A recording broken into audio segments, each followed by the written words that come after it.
Pas pengesave të shumta administrative më 26 gusht, pritet të startoj zyrtarisht punimet për ndërtimin e autostradës Shkup-Blac.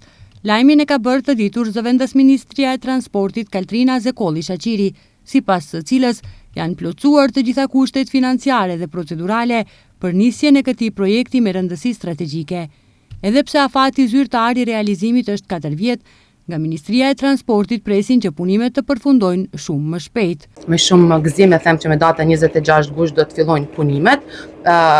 Granti është nënshkruar, kredia është marrë nga Banka Europiane për rikonstruim dhe zhvillim, u nënshkrua me 6 korrik në qeveri nga drejtori i bankës edhe nga drejtori i ndërmarrjes publike rrugët shtetërore, kështu që të gjitha pengesat administrative janë eliminuar, jemi në fazën e marrjes së lejes për ndërtim që lëshohet nga ana e Ministrisë së Transportit, kështu që me 26 gusht do të fillojnë punimet. Kontraktuesi është i përzgjedhur, është një kompani vendore siç e dini, Graniti.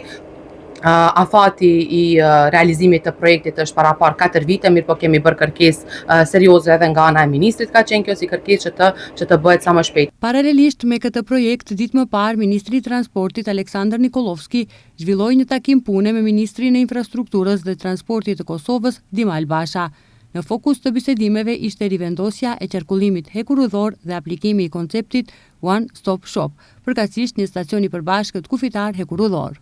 Lidhur me lidhjen e hekurudhore dhe kontratën e nënshkruar së fundmi mes Mepsos dhe Kekut të Kosovës për blerjen e thëngjillit, Zekolli Shaqiri theksoi se çdo marrëveshje ndërshtetërore është në interes të dyja vendeve. Absolutisht se çdo projekt do të thotë që lidhet me Kosovën është i mirë se ardhur dhe kjo u përshëndet shumë jetësimi i kësaj kontrate që edhe kjo ishte do të thotë një stagnim shumë vjeçar, dhe unë besoj që çdo gjë që na lidh me Kosovën, na afron me Kosovën, eliminon pengesat që kemi për të pasur çasje në Kosovë ose kosovarët tek ne, është e mirë se ardhur dhe duhet të përshëndetet. E pyetur për gjendjen e rrjetit të brendshëm hekurudhor përkatësisht linjën Shkup-Tetov-Kërçov, zëvendësministria sqaroi se kjo pjesë ka nevojë urgjente për renovim, ndërsa për segmentin që lidhet me linjën e Shqipërisë duhet të hartohet një projekt i ri.